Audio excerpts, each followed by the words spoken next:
আরজিকর কাণ্ডের প্রতিবাদে আগামী 27শে আগস্ট নবান্ন অভিযানের ডাক দিয়েছে ছাত্র সমাজ।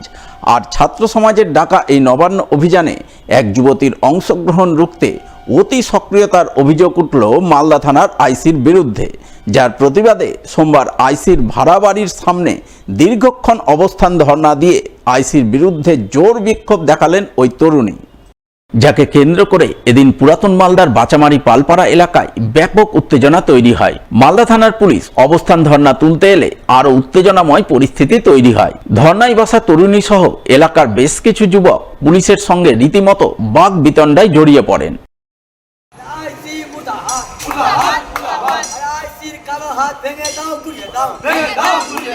আইসি তোমায় জানাই ধিক ধিক ধিক্কার, ধিক ধিক ধিক্কার। আপনি থানা ঘেরাও করেন ভিতরে আচ্ছা আপনি বাসস্থান কেন আপনি বাড়ি যেতে পারেন না। আমি ধরে নিচ্ছি আপনি অপরাধ করছেন। আপনি কেন করলো? উনি কেন করলো? আপনি সঠিক কাজ করতে ও যায়নি তো? না, নোটিশ একটা মেল আন্দাজি না যায়নি গেছে, যায়নি। দেখাও ভিডিও দেখাও, দেখেন আমাদের দেখাও প্রুফ দেখাও। পেজে দেখো না আপনি প্রুফ দেখেন না। যায়নি আপনি ওর বাদ বলছেন, আপনি বলছেন দেখেন প্রুফ দেখেন না। আমরা 800 টাকা প্রুফ দেখিয়ে দেবো, আমরা প্রুফ দেখিয়ে দেবো, আপনি বলছেন যায়নি আমরা বলে হবে আপনারা বললেন, যায়নি। সোমবার এই ঘটনা ঘটলেও এর সূত্রপাত হয় রবিবার রাতে পুরাতন মালদার বাচামারি পালপাড়া এলাকার সোনালী পাল নামে ওই যুবতী ফেসবুক লাইভে এসে মালদা থানার আইসির বিরুদ্ধে শাসানি হুমকি দেওয়ার অভিযোগ তুলে সরব হন। নমস্কার, আমি সোনালী পাল।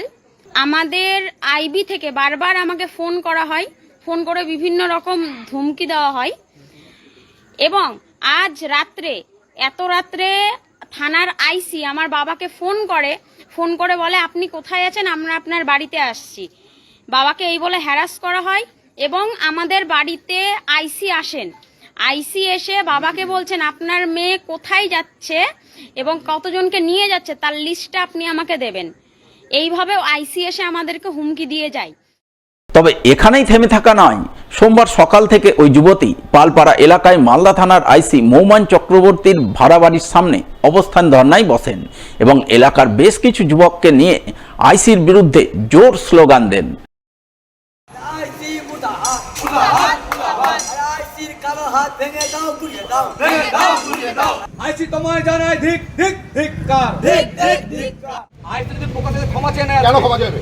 কালগুনি কেন যাবে ক্ষমা? কেন ক্ষমা যাবে? কি অন্যায় করেছে? কেন ক্ষমা যাবে না? কেন ক্ষমা চাই? না বিনা নোটিশ একটা মেল আন্দাজি না যায়নি গেছে, যায়নি। দেখাও ভিডিও দেখাও, দেখেন আমাদের দেখাও প্রুফ দেখাও। পেজে দেখো না আপনি প্রুফ দেখেন না। যায়নি আপনি ওর বাদ বলছেন, আপনি বলছেন দেখেন প্রুফ দেখেন না।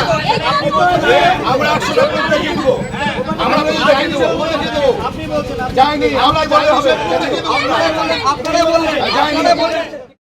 স্লোগান শাউটিংয়ের পর ওই যুবতী সংবাদ মাধ্যমের সামনে অভিযোগ করে বলেন তিনি নাকি অনেকজনকে সঙ্গে নিয়ে নবান্ন অভিযান করতে যাচ্ছেন। মালদা থানার আইসি এই খবর কোথাও থেকে জানতে পেরে তাকে নবান্ন অভিযানে যেতে বারণ করতে নানাভাবে হুমকি ভয়ভীতি দেখাচ্ছেন, তাকে ও তার পরিবারের উপর চাপ সৃষ্টি করছেন।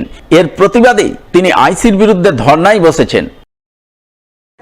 আমরা বর্তমানে অবস্থান করছি আমাদের ওল্ড মালদা থানার আইসির বাড়ির সামনে।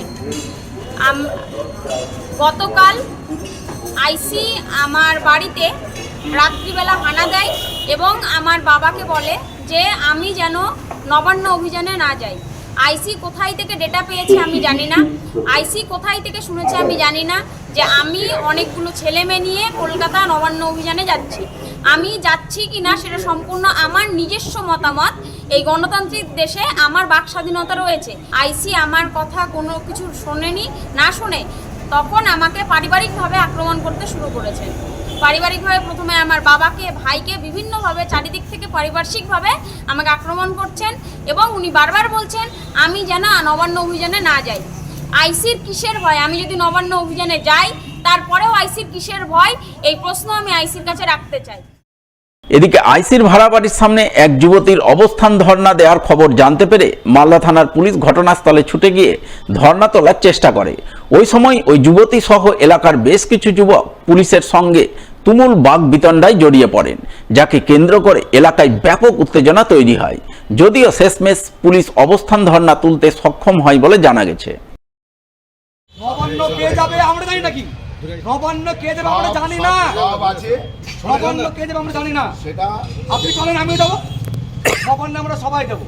আপনি যাবেন, আমি না না, আপনাকে কি যেতে কেউ নিষেধ করেনি। তাহলে আপনার কেউ নিষেধ করেনি। বাড়িতে আপনার লোক পাঠাচ্ছেন কেন? না না, কে নবান্ন যাবে? না না না, ভুল করছেন। না না, আপনি সম্পূর্ণ জানেন না, আপনি আচ্ছা, জানেন না, আপনি বলেন, সম্পূর্ণ বলেন, ঘটনা সবার সামনে বলেন। ওনার বাড়িতে আমাদের আইসি সাহেব জানো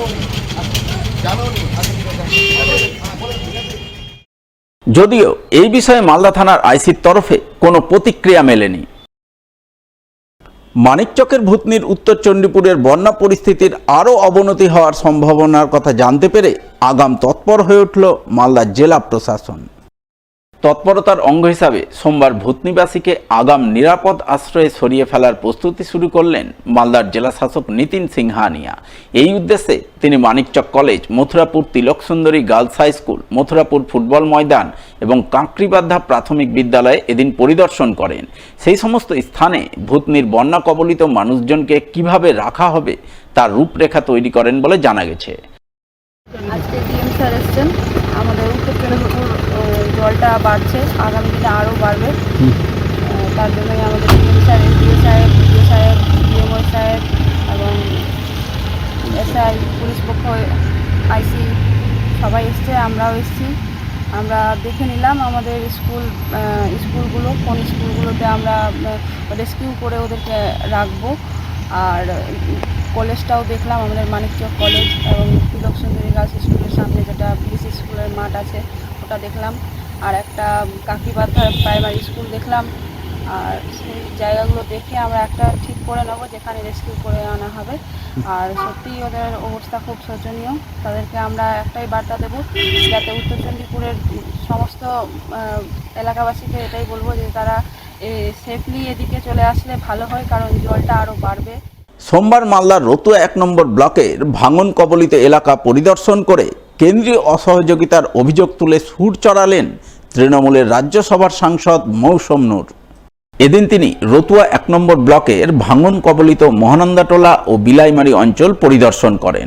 ওই দুটি অঞ্চলের বিভিন্ন ভাঙন দুর্গত এলাকায় গিয়ে সেখানকার পরিস্থিতি সরজমিনে ঘুরে দেখেন। দুর্গত মানুষজনের সঙ্গে কথা বলেন, তাদের বিভিন্ন সমস্যা ও অভাব অভিযোগের কথা শোনেন এবং রাজ্য সরকার তাদের পাশে রয়েছে বলে তিনি এলাকার সাধারণ মানুষজনকে আশ্বস্ত করেন। দিন হয়ে গেল, জল কমছে না, জল কমেছে, আবার পরশু দিন থেকে আবার জল বেড়ে গেছে। সমস্যা হচ্ছে, হ্যাঁ, জলের খুব অসুবিধা।